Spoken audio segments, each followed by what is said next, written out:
Hey guys, welcome to my channel. My name is Liz.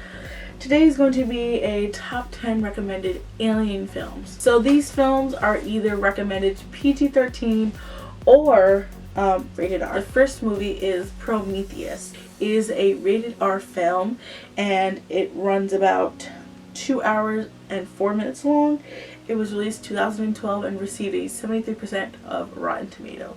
The director was Ridley Scott. So basically this film follows a group of scientists that go on an expedition to discover the origins of mankind. Girl, really? So one of the scientists is basically looking for somebody to prove her religious beliefs and is searching for a godlike creature who can explain why we were created, pretty much. And the other scientist basically wants to do the exact opposite and debunk any type of religious beliefs attached. So we always have those people in the movies, the people who believe in the paranormal and the people who don't believe in the paranormal. Usually the people who don't believe in the paranormal tends to believe afterwards, you know, when the things hit the fan. Moving on to number 2, Alien Covenant. So the movie has a rated R rating. The movie runs about 2 hours and 3 minutes, has a 66% Rotten Tomato rating, and was released in 2017. And the director was Ridley Scott. You don't need to watch Prometheus to understand Alien Covenant. There's maybe a minor detail where one of the characters is also brought into the other movie, but that's about it. So this basically follows a group of people who ended up finding a planet that was uncharted territories and happened to meet David from the previous Prometheus expedition. Little detour on their little road trip turns dangerous very quickly, and they encounter hostile alien life forms, as said by Google. Moving on to number 3, 10 Cloverfield Lane. This is a PG-13 rating and runs about an hour and 45 minutes long. It received a 90% on Rotten Tomatoes.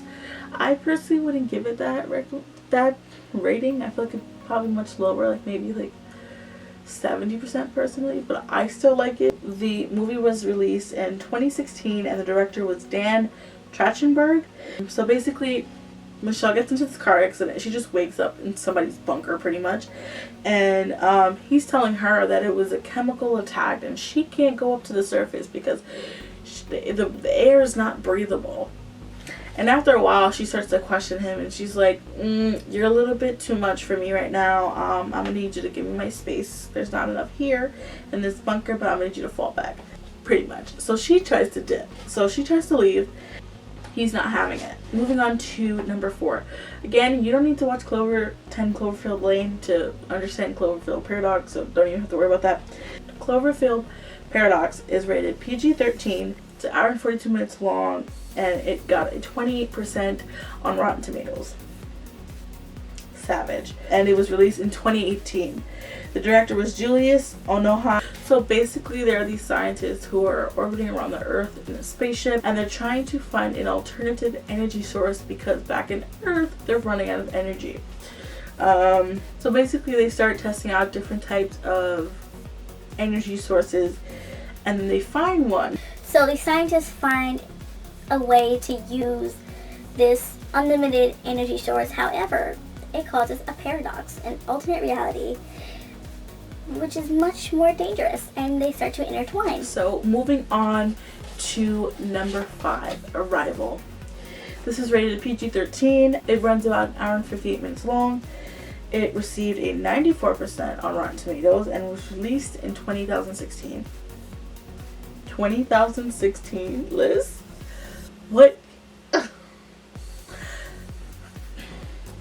And was released in 2016, and the director was Denis Villeneuve. So basically, like all alien movies go, or most, the aliens touch down on planet Earth and 12 other different locations. The military comes in and basically closes off an area where the aliens try to communicate with the humans, and they bring in this professional linguistic interpreter to try to figure out what the aliens are saying, and they communicate through a circle of ink, pretty much, or air, or I don't know what it is. Moving on to number 6, Men in Black, which is rated PG-13, and it's not like your typical alien movie. It's more of the entertainment or like comedy aspect of alien movies, and I feel like almost everyone has seen this movie, but it's fun to rewatch. I haven't seen the second one. Not really interested in the second one, to be honest, but let me know if I should watch it or if it's any good. The movie runs about an hour and 38 minutes long. It was released in 1997, the year I was born, and is 92% on Rotten Tomatoes, which I agree with. And the director is Barry Sonnenfeld. There's a scene where Agent J's character is looking for a job opportunity, and he gets interviewed with a bunch of other people, and he was the only one that really went through. And he ends up landing a super top secret, unofficial government job. Basically, this agency provides immigration and regulatory services for the aliens that are living on Earth. Moving on to number 7, The Fifth Element. So this is rated PG-13, and it runs about 2 hours and 7 minutes. It received a 71% on Rotten Tomatoes and came out in 1997. And the director was Luke Benson. So this movie is centered in the future, specifically the 23rd century. So this girl falls out of the sky and smashes into the back of this guy's taxi, falls through the roof, happens to be alive after that. These two are now on the journey to save the world. So basically Lilo is the physical embodiment of the fifth element. And in order to save the world, she needs to combine with the 4 elements, earth, air, water, and fire, to save the world. Moving on to number 8, Independence Day. This movie is a PG-13 rating and runs about pretty long, 2 hours and 33 minutes. Received a 65% on Rotten Tomatoes and was released in 1996. The director was Roland Emmerich.